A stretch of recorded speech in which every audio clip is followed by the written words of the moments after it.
exciting week for Concerned Veterans for America. We've just undertaken, this grassroots group that's with us here today has undertaken almost 100 legislative meetings to work to advance our agenda, which is to make sure that veterans have more choices in their healthcare, and make sure that they're able to access quality, timely care. We have a number of pieces of legislation that our Executive Director, Dan Caldwell, is going to step through with you today. We're happy, we understand there's a lot going on the Hill today as well, so we're happy to take questions about the Secretary at the end as well. But we also have a very special guest here today, Congressman Banks, who's a veteran of the Afghan War. He's from Fort Wayne, Indiana. We're excited to have him to kick this off. All right, thank you.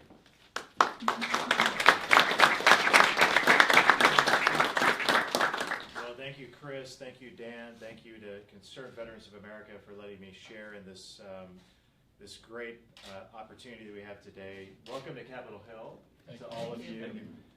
Let me tell you that as much as almost any other group on Capitol Hill, CVA's grassroots efforts make a difference. So when you go out and storm Capitol Hill this afternoon and meet with your members of Congress, you are making a tremendous difference for the cause of taking better care of our veterans in America. And that is what motivates me every day to get out of bed and come to this sometimes very frustrating place and serve as your member of Congress and work hard on these issues as well. We have some issues that we're very proud of, accomplishments that we're proud of so far in this Congress. We're almost in the fourth quarter of the two-year Congress as we near the end of 2000, or the second half of 2018, but we have a lot more work to do. So I think back about the last 15 or 16 months and some of the bills that we've worked on in the House Veterans Affairs Committee. I think about some of the bills that I was able to work on personally, from correcting some glitches with who pays for veterans' headstones, and that bill is on the President's desk. We're waiting for him to sign it.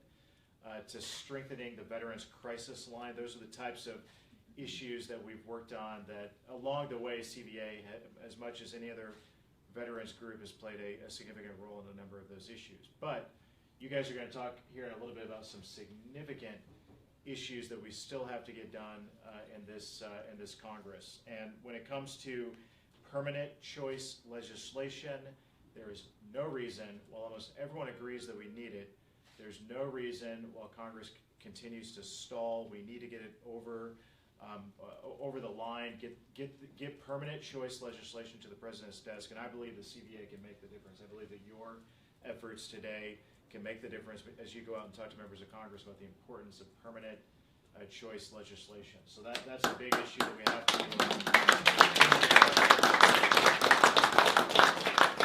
We're going to talk more about the AIR Act, the Asset and Infrastructure Review legislation. Broad support, especially on the majority party side for this legislation. I know the Veterans, Employees, and Taxpayer Protection Act as well is significant in reforming the way that the VA works and putting veterans' needs first rather than the needs of or the wants of the bureaucratic process. So we have big issues that are on our docket.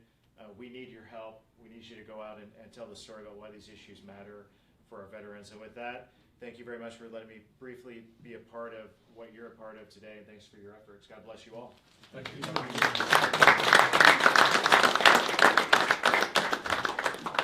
Well, I really want to thank Congressman Banks. I know he's got to get back to the House. There's a lot of important hearings going on, a lot of important work, but Congressman Banks has been a true champion for veterans in this Congress, and in only 16 months, as he mentioned, he's accomplished a lot.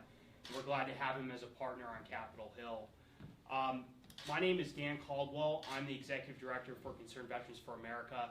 I've been with CVA now for 4.5 years, and prior to that, I worked for a member of Congress dealing with veterans and defense issues, mainly at the constituent level, helping resolve claims, issues like that. And that was really my first exposure to veterans policy, and was one of the reasons why I ultimately joined CVA.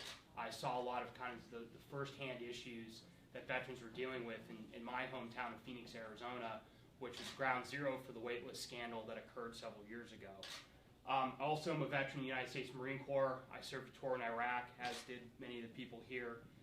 And for those of you who don't know, Concerned Veterans for America, we are a grassroots veterans organization whose mission it is to advocate for policies that preserve the freedom and prosperity we fought and sacrificed for while in uniform. We advocate for reforming the Department of Defense, specifically eliminating inefficiency and waste within that department, defending free speech, reining in our out-of-control national debt, and what we're going to spend a lot of time talking about today, reforming and fixing the VA.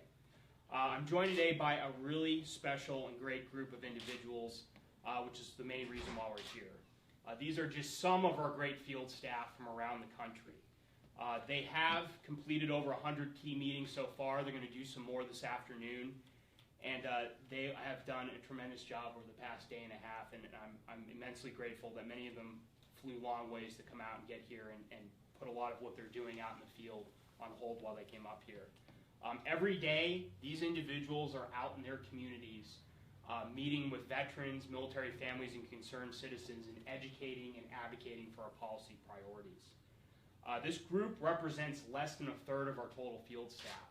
The rest, we still got a couple people up on the Hill, but the rest are out in the States doing phone banks, holding events, knocking on doors, and educating on our key issues. This is our group's main effort.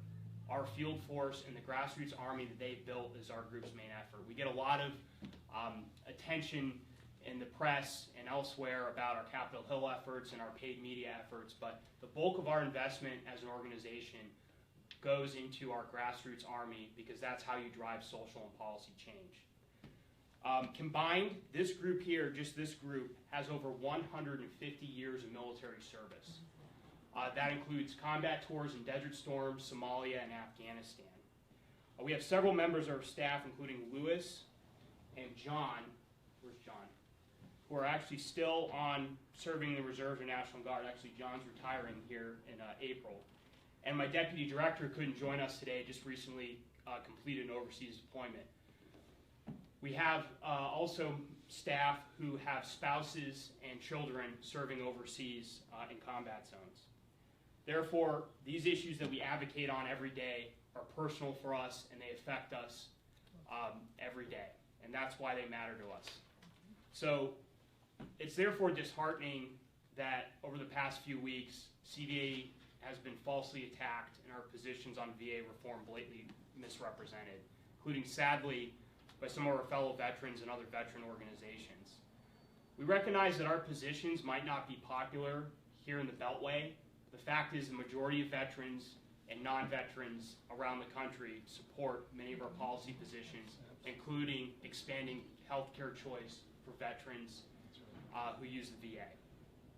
We've always been transparent and forward about what we believe with others, including those who disagree with us, and we respect the right of anyone to disagree with us and say what they want about our organization, yet it has still been disappointing to see many people who should know better ultimately misrepresent what we believe and attack our motives. This dynamic has only increased over the past few weeks with what I can only describe as the drama around the VA Secretary and his travel scandal. We've always been very impressed with Secretary Shulkin, and we considered him an ally in the fight to reform and fix the VA. We believe that he shared many of our beliefs about where the VA needs to go. However, since the release of the Inspector General report last month, we've been incredibly disappointed in how he's handled himself. Instead of owning up to his mistakes and moving on and addressing the issues identified by the Inspector General, he concocted this bizarre and ultimately untrue story about his chief of staff, his email being hacked, attacked his staff in the press, and ultimately tried to say he didn't do anything wrong. All that's been disappointing, but at the end of the day, the worst part about it is it's created needless drama that has distracted away from the important mission of reforming and fixing the VA. Despite all that, despite everything that's going on in the Beltway and might be going on in the press, which I know many of the people on the live stream and here in the room today, you're covering, and I think that for the most part are covering accurately, there is good news to report. We believe there is progress being made on our long-term goal of giving more veterans at the VA healthcare choice. The House, Senate, White House, even while all this turmoil around the VA Secretary and the VA Central Office has been going on, they've made progress around a solution to reform the VA's choice and community care programs. From what we have heard and what we have seen so far, they have recognized some key principles that we believe in particular the need for clear access standards for when a veteran can go and access care in the community, and the need to create VA and non-VA integrated care networks so a veteran can go more seamlessly between the community and VA healthcare. This is incredibly important. We hope to see it pass in the coming weeks, either as part of the omnibus bill or in a separate bill. I want to really praise a number of individuals on Capitol Hill for continuing to do work despite all the noise, particularly Representative Phil Rowe, who's chairman of the House VA Committee. He's had a great committee. People like Representative Banks serve on it, and they've gotten a lot done around accountability, reforming the GI Bill, increasing transparency at the VA, and they deserve a lot of credit for that. The White House has brought together a lot of people within the administration, and they have developed a clear position on where this legislation needs to go, and they transmitted that to the Hill. And despite the current tension at the VA, they have been clear this is where we stand, and they've had people continue to work with Capitol Hill throughout the past couple weeks to get this done. And then Senator Isaacson and Senator Moran on the Senate side. Senator Isaacson and Senator Moran has some disagreements over the bill, but they've come together, and them and them staffs have attempted to work it out, and I think they've made a lot of progress, and they deserve a lot of credit for that, for keeping at it and trying to get to a place that ultimately ensures that the VA is delivering better and more timely health care to our veterans. And all of those individuals deserve credit for that. But beyond that, beyond this bill that is likely to pass in the coming weeks, there's still a lot more to be done. Congressman Banks talked a little bit about it. One of the biggest things that I don't think has gotten enough attention is the need for something called an asset review at the VA. An asset review would mandate that the VA evaluate all its infrastructure, so all its VA hospitals and medical facilities and clinics, and ensure that they are aligned now and in the future for the veteran population of tomorrow and their healthcare needs. 57% of the VA's infrastructure is 50 years old or more. It is simply set up to serve a veterans population that doesn't exist anymore, and that's the veteran population of World War II and Korean era. This is a huge problem, and if you ask me, was a big driver behind the VA waitlist scandal in 2014. You have hospitals in places like Arizona, where I'm from, and Florida, where we have Rick Disney here from, that probably are significantly over capacity because you've had a population shift down towards the south. While you have hospitals in the Northeast and Midwest that likely have significant excess capacity. But the VA has not done a substantial asset review, and therefore can't say where and how big their infrastructure should be.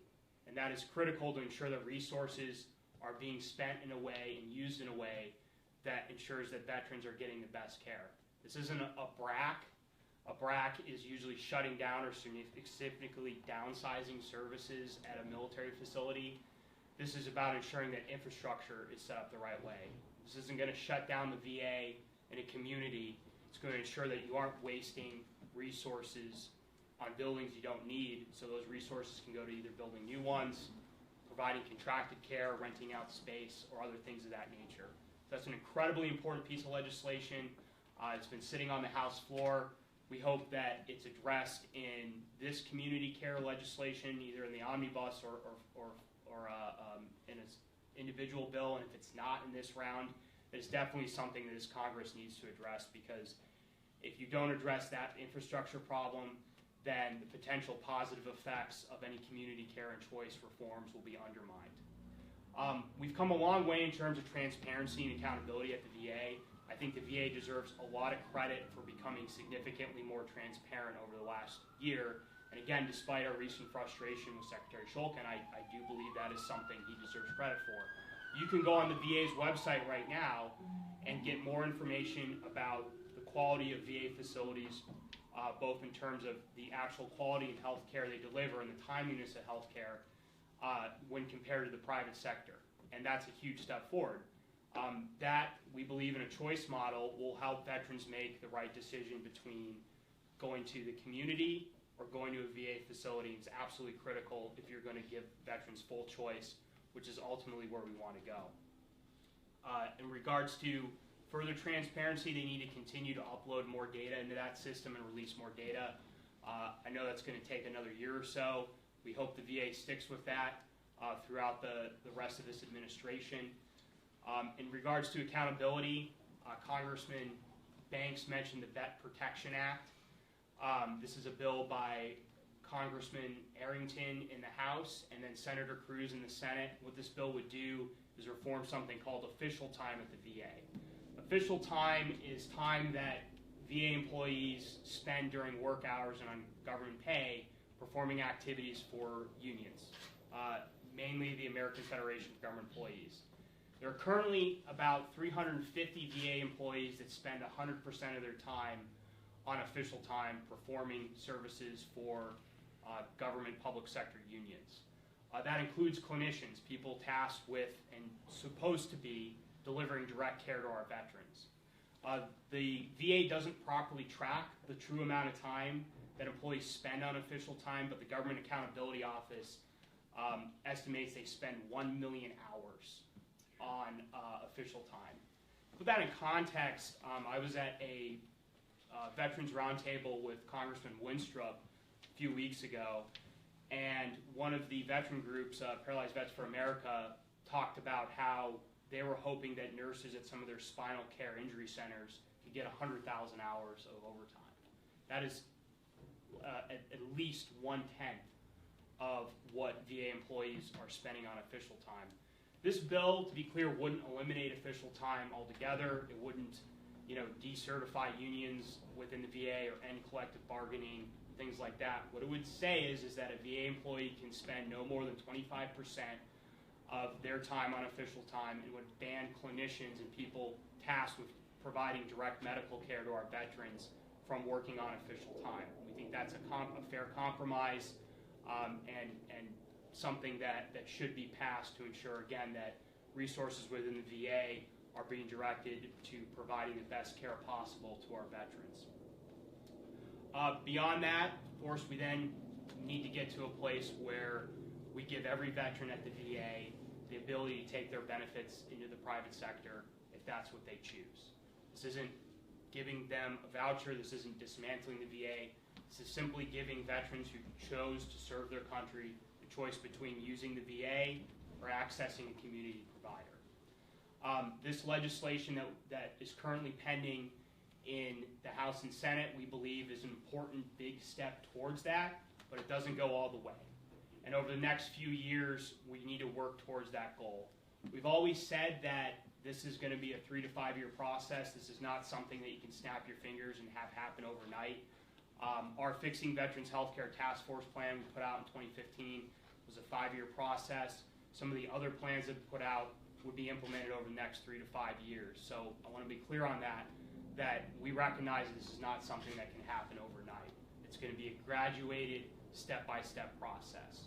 So even with some of the victories we've had over the last year and what we're hoping is going to be some further victories in the next couple weeks, there's still a lot to work to be done, especially over the next couple years. Before we open up to some questions, I want to introduce two of our exceptional field staffers. Both are from the great state of Texas. My wife is here in the back, so she might not appreciate this, but if we're up to me, we'd probably move our headquarters to Texas. It's in a great location. It's a great state, pro-military, and we have one of our strongest chapters there. We have a lot of great chapters. Don't worry, guys, I'm not being favored here. But first off, I want to introduce Ben Ringel. Ben Ringel is a fellow Marine infantry grunt like myself. He's also a fellow veteran of the 1st Marine Division in the Iraq War. Give you an idea of how small the Marine Corps is. After School of Infantry, I went here to Washington, D.C. before I spent my time in the fleet. Some of the Marines I served with at School of Infantry, Ben became their squad leader. And if I wouldn't have gone to Washington, D.C., very good chance that Ben would have been my squad leader. And very honored to have him here as part of CVA I'd like him to say a few words.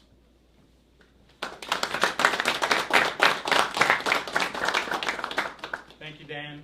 Thank you guys for being here. My name is Ben Rangel. I'm a local director for CVA in North Texas.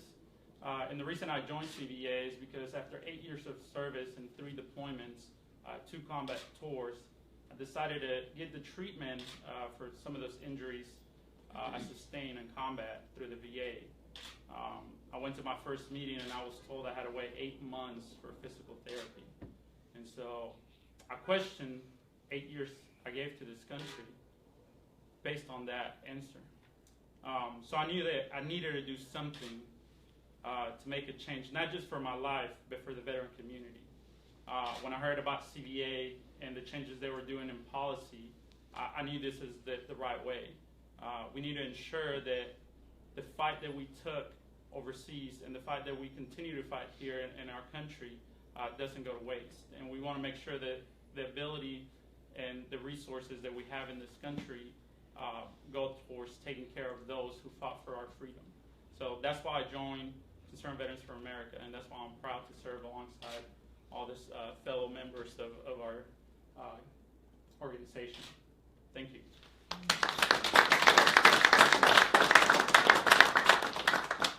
Next, I want to introduce Leslie. Leslie served 22 years in the United States Air Force. Leslie started with us as a volunteer and then worked for us part-time and now is a full-time field staffer out in West Texas. Her and Russ cover pretty much all of West Texas. They're both based out of San Angelo and have one of my favorite field offices. It's an old house, and I visited it back in September of last year and had a lot of fun with them. We went to Abilene. One of our strongest volunteer forces is out there, and we're very proud to have them on board. So with that, I want to introduce Leslie to say a few words. Hi, as you said, my name is Leslie Beecham, and I served just about 22 years in the Air Force. And I was very proud of my service, and I was very proud to be an American before that.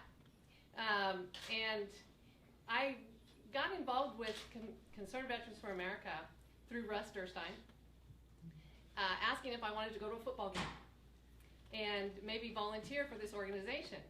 And so on the way there, we talked about the organization and how we were going to be helping veterans with their benefits with the VA.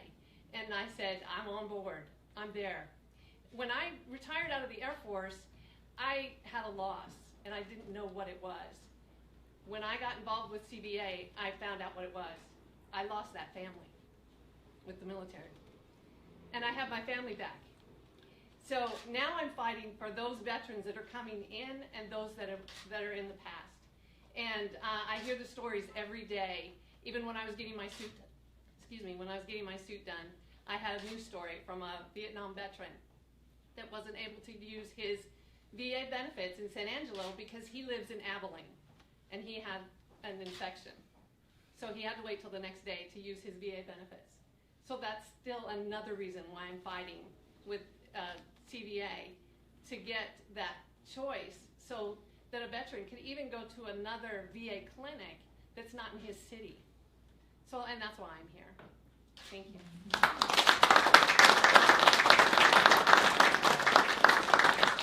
Thank you, Leslie. Chris, want to open? Yeah, questions?